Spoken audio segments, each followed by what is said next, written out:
And we're back. Annmarie and Marie from Organize Me, and we are talking all things keepsake. All right, so what challenges came up for you? I think we touched upon some of them already. Did we miss any, in discussing this? Well, I mean, Because there are always going to be challenges, and I think it's important for people to understand that it's not going to, even with the best laid system.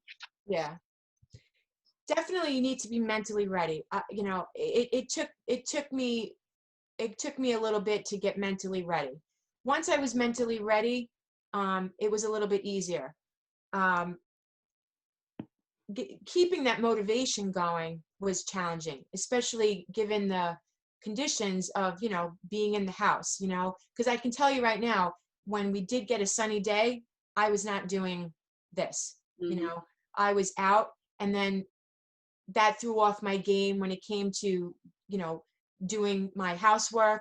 And if there was a day, where I should have been doing organizing, I'm now doing, meeting for the business, I Yeah. was doing it at night.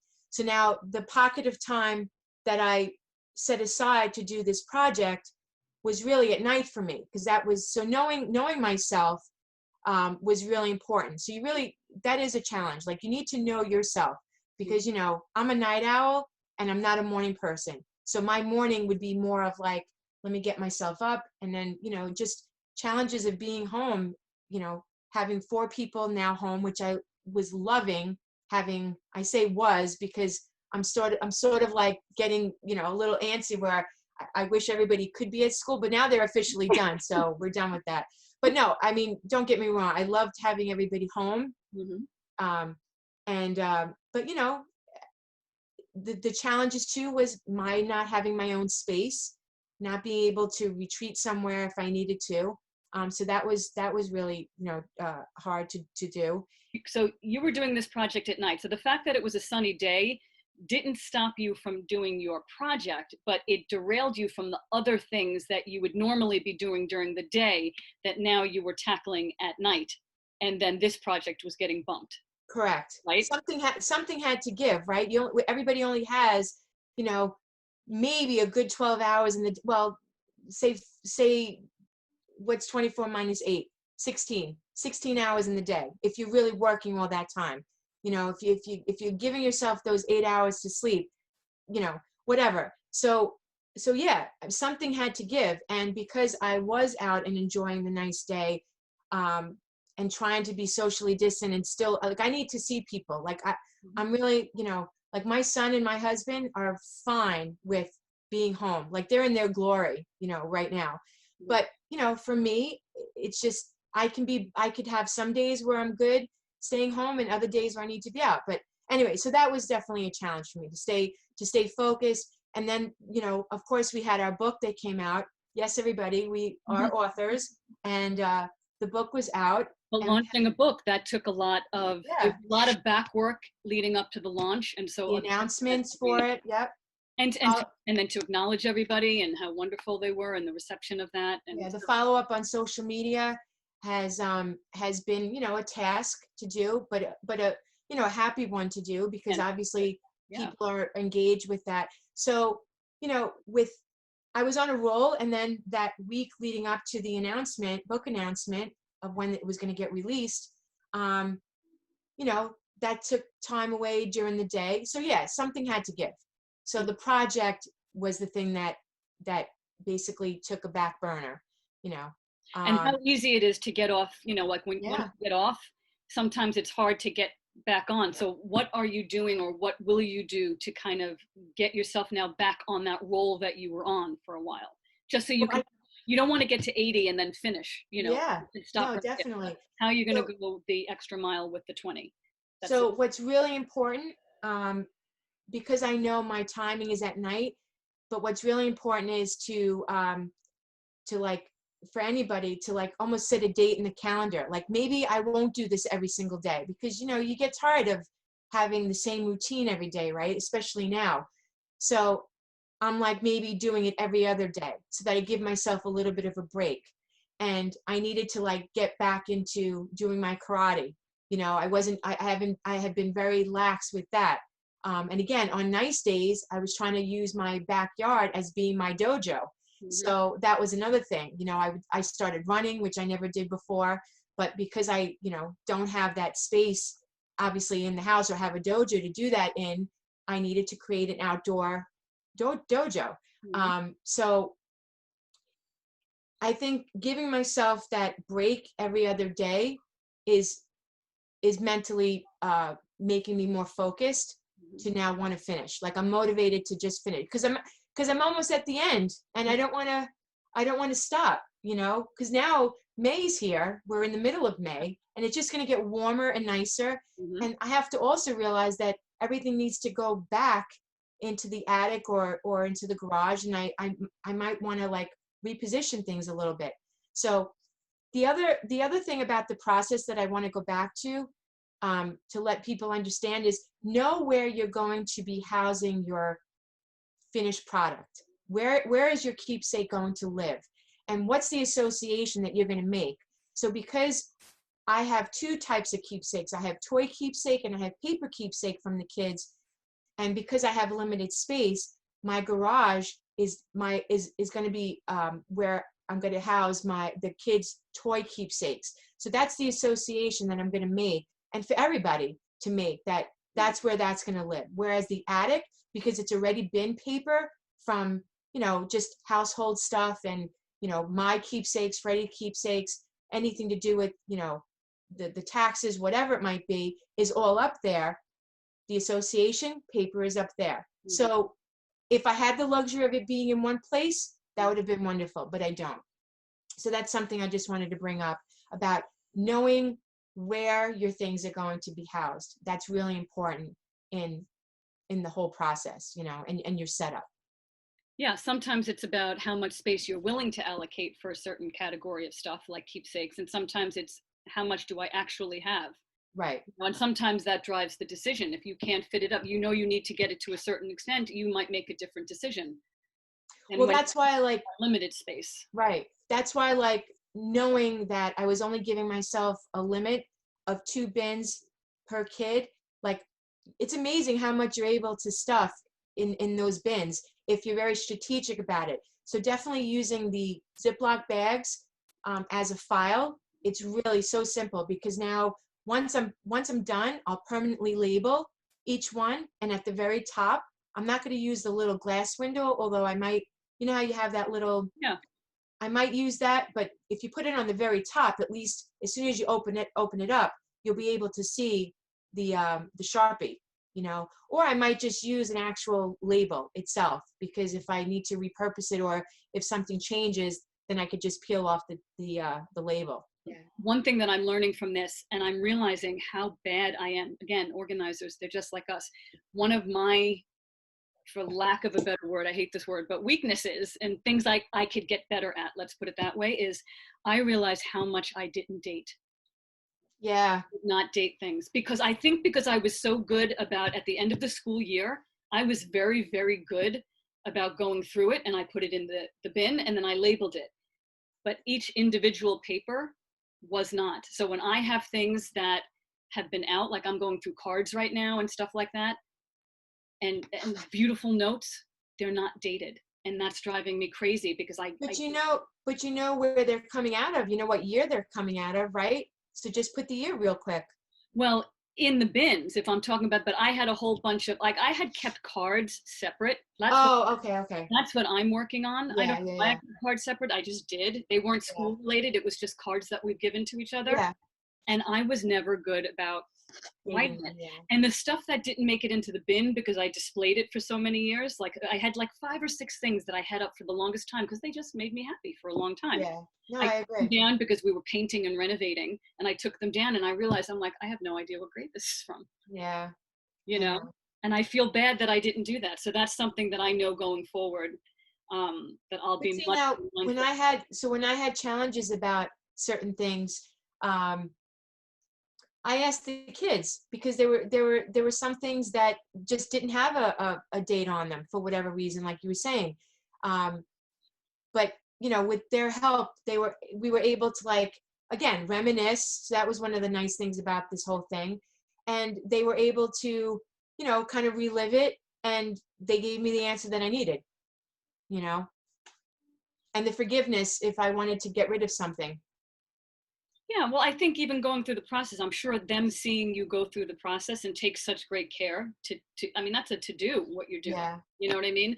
That has to show the love that you're not just, oh, let me get rid of this, let me get rid of this, I don't care about this. You know, like Yeah. my daughter's drawing to you that you just tossed out into the garbage.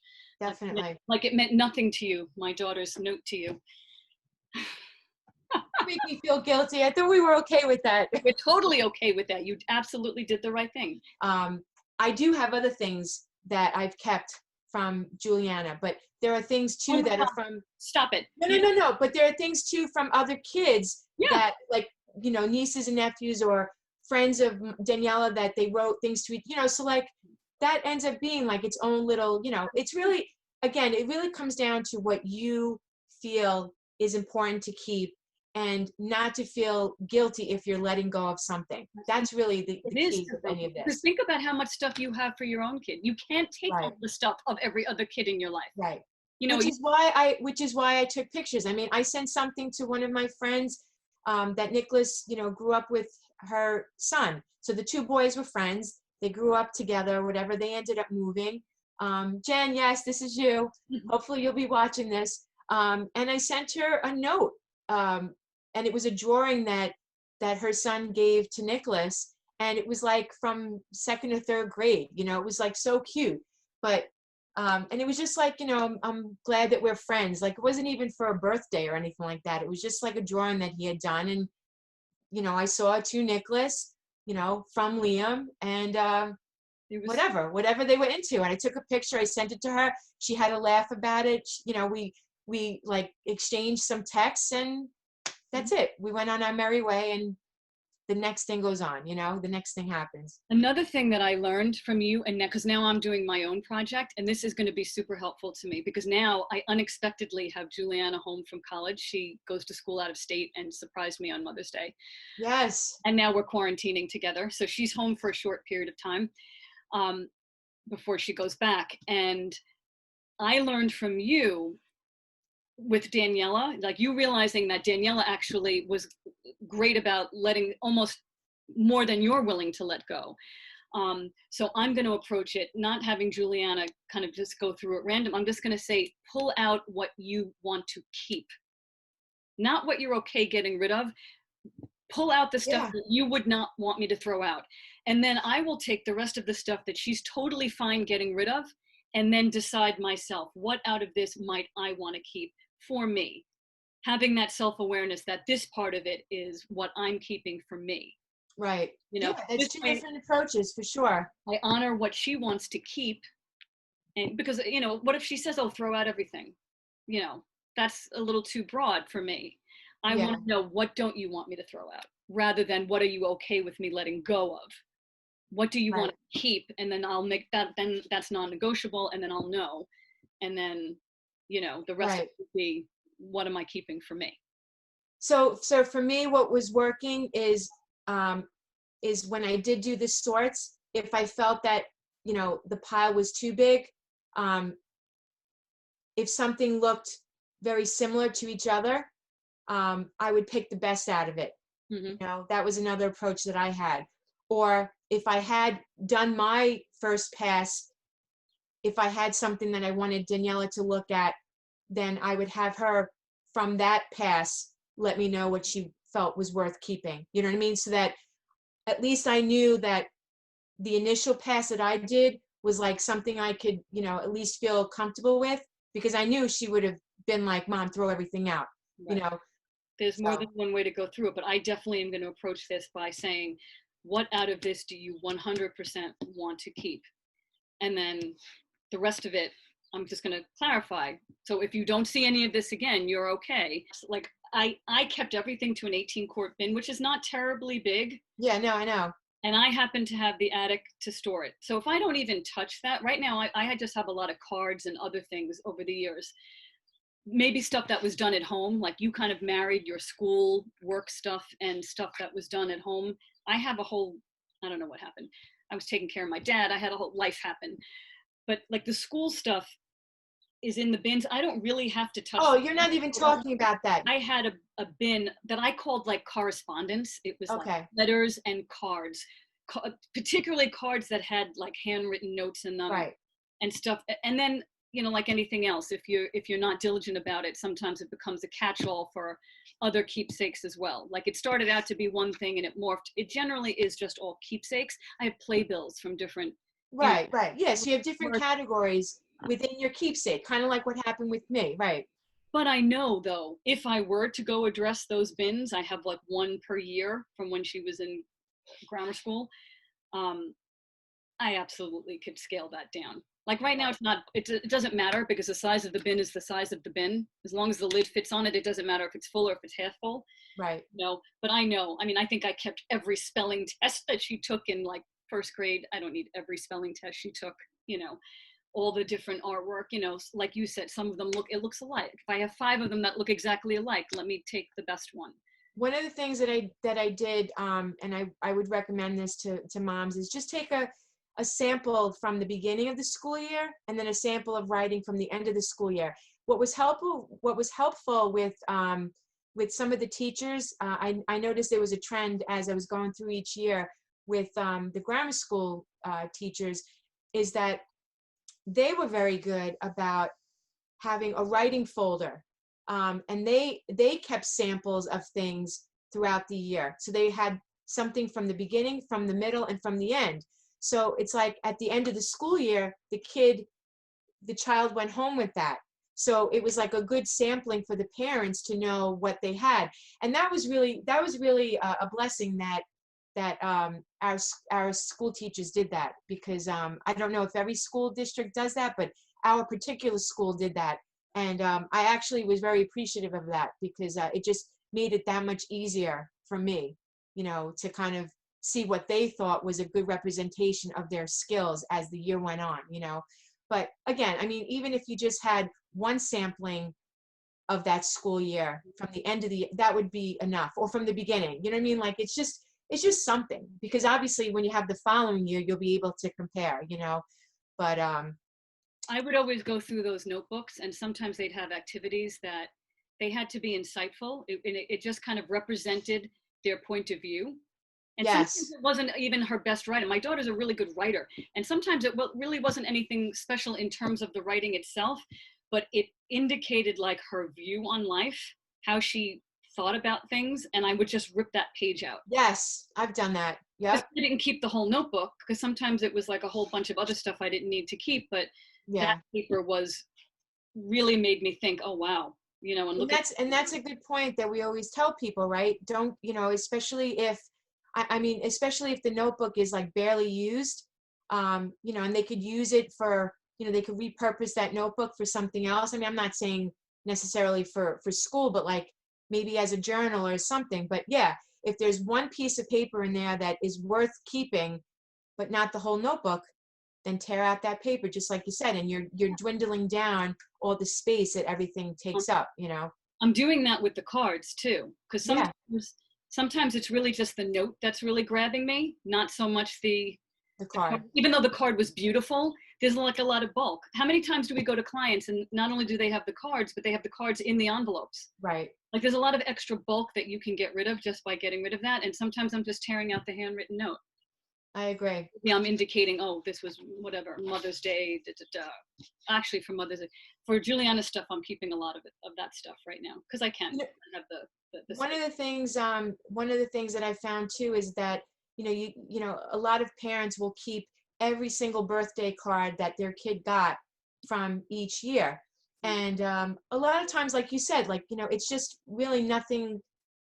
I'm not saying that the cards themselves weren't special, but a lot of times, you know, it's the note that's written inside, or maybe it was something about the card itself. But like if it just is just saying, you know, to so-and-so, love so-and-so, and that's it. Or if it's even from like friends, you know, that maybe they're not even friends with anymore. This is where you have to kind of like, you know, the funnel has to get, you know, you start off wide at the top and then it gets narrow at the bottom. You have to decide what you want to flow through that small funnel tip. And this is one of those things, you know. Especially in the younger years when, you know, the children are not buying the cards. They're exactly. Not, you know, but if they make a handmade card where, you know, and they're writing like a note, or they're drawing a drawing, like you said, that's something special they might want to keep. But if it's some card that that the parent bought and it was years ago and you have a space constraint, that's the kind of thing that you should be able to let go of with no guilt. Right. But so I think that kind of covers it. Is there any other kind of insight you want to share? Do you think you've covered everything? Like, is everybody running from the hills at the idea of doing this project, or have we made it a little bit more manageable? It does feel really good. It does. And it was a very self-reflective thing for me, because I really learned about myself, what my limits are, what the fact that I was able to reminisce and embrace a lot of these moments and reflect on things, and give myself that freedom to do that, and not to feel guilty if I did let something go. But one of the things that was important for me to realize is that I think if I had an accountability partner, which as self-motivated as I am, and you are too, we talked about this earlier, having an accountability partner is someone who, not that they're going to do it with you, but they might, be like, well, did you, they're going to call you on it basically, so how did you do today? Did you get done what you wanted to get done with your project? Or maybe like have an idea of, beforehand, like, all right, so Annmarie, I'm planning to do this tomorrow. So, ask me those questions if I got it done, because that would almost be like that little motivator that might have been like, oh, I have to now, account for this, and she's going to ask me about it. And I don't want to be like, no, I didn't do it, and give an excuse, because we can very easily give excuses for why we don't do things. And then you start to get into a rut, when you do that. Particularly things that, that's why it's always good to kind of put a time frame on it too, because if something doesn't have a consequence, it gives us almost an excuse not to tackle it. It's like, because the world, it doesn't matter if you work on your keepsakes tonight or not, nothing's going to happen. There's no police that's going to show up at your door and say, oh, you didn't do, Exactly. It doesn't matter. So how do you stay motivated for yourself so that you can move forward and do other things that you want to be doing, and then you don't get stuck at that point where you almost finished? You want to know what's my final little impetus to want to get this done, is the fact that I need to thoroughly clean my living room. Like, I've been dusting around it and vacuuming around it, but I need to thoroughly clean my living room, and get some order back, because I'm kind of craving that after 2 months of having, well, yeah, I mean, pretty much, after probably a month and a half of having everything be out, so as spontaneous as I can be, I do like to plan out my time, and that definitely kept me on point. Revisiting this the second time around, this go around, giving myself that pass to do it every other day was a little bit of a relief, so. And conserve some of your mental energy too. Yeah. It's important, Yeah, I mean, it's physical and it's mental, and it's well, you make better decisions. You make better decisions when you have that pool of mental energy. Absolutely. To draw from. And decision making is one of the things that depletes us the fastest.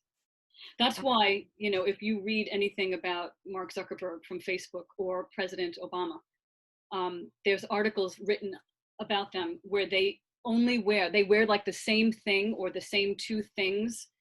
Like, I think President Obama only has 2 color suits, because I think I read that. He doesn't want to, he needs to save his mental energy for more important decisions. And that is definitely a thing. There's been a lot of research that has been done about that. There's books written about it. Barry Schwartz, The Paradox of Choice. There's a lot of research that talks about how decision-making depletes us of energy. And when we're depleted of energy, what happens? Our emotions they run wild. We don't make good decisions. We kind of snap at people. And ultimately, you want a project like this to be one of joy. What are we looking at? You don't want it to be weighing you down, for sure. So, But, and the other thing, that confirmed it for me too, is doing it in piecemeal, not feeling like I have to get it all done in one weekend or 1 week or whatever, and you know what? if I didn't have the excuse of the pandemic, I definitely would have still tackled this project when the warmer weather would have been here. But I think I probably would have been able to like spread out a little differently. You know, and I think it would have taken me longer only because I just would have done it differently. I think I would have done it differently because I wouldn't have wanted my house to necessarily, my living room to necessarily have been my, like my setup room, you know? So, you know, really everyone is different. Everyone needs to figure out what works best for them. You know, that's pretty much the takeaway I want to give to other people is do what's right for you and don't let anybody else dictate how you should be doing a project. It's got to work for you. And they might give you suggestions, but ultimately you have to be the one to do it, tackle that situation, and be able to organize it in a certain way that is right for you. And, you know, obviously, you know, communicate how you organized it with your family if it's something that everybody's going to be accessing, you know. But for this keepsakes, no one's going to access it unless, you know, they're moving out or unless they're looking for something specific. And in that case, that's why it's not going to go in your prime real estate. You know, in your prime places where we need to access our everyday stuff. It's going in your crawl space in your attic. It's going in the loft area in the garage. That's not accessed. That's where you want to keep that type of stuff, not in your main space. And so many people have this type of keepsake in their main space, and it's getting mixed in with all that other stuff. And it's creating clutter. And this stuff is not clutter, it's precious. Right. But as long as it's out in your main space and living among the other stuff, it's clutter. So we want to take it and say what out of this is really meant to be kept and how can we keep it safe and protected for when we do want to access it. For someone who is just starting out as a mom or a dad, at least have a keepsake bin per person in your family. That would be like step one. That's a great point too, because again, if keep it simple, silly, right? Exactly. And just to the point of everybody can be organized to a certain point, and then you could always expand on that. Like some people think they're completely disorganized and they're not. If you had taken a big bin for Danielle and a big bin for Nicholas and dumped everything in there, but Nicholas's stuff was in Nicholas's bin and Daniela's stuff was in Daniela's bin, and it had no rhyme or reason to it other than the fact that it was in these bins, you're still organized to a certain point. If you needed to find a Nicholas keepsake and you knew that I'm going to go to this bin, open up this bin, and it's somewhere in this stuff, mound of stuff, you're still organized. Yeah. You're just at a different level than somebody else. But people have to celebrate that. If you know where your stuff is and you know where to go and get it, you're already organized. It's just that we can help you take it to the next level. And that's what Marie is doing. She's a couple of levels up. She has it now filed in a filing system, and she's going to now just shuffle through the file, take out what she needs, put away or grab, put it back, But there's different levels of organization.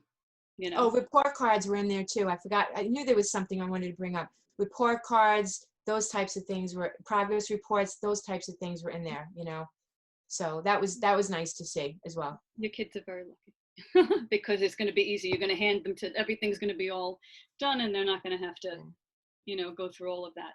So I'm going to thank Marie for jumping online with me. And if you want to see more of Marie, please comment. Please let us know. Because, you know. This is not my favorite thing to do at all. A lot of times it's me, and that's okay, you know, but there are two of us, and I love when we can talk. And I love to hear discussions about how people handle things because I think it's just real. And so that's what we wanted to bring you here. Maybe we'll make this more of a segment. And as we go along, they'll become more streamlined and we'll get it down to a science. Like anything else, we'll get organized with it. But hope this helps and hope that you're having a productive and safe quarantine, and we will see you next time. Bye, everybody. Thanks for having me too.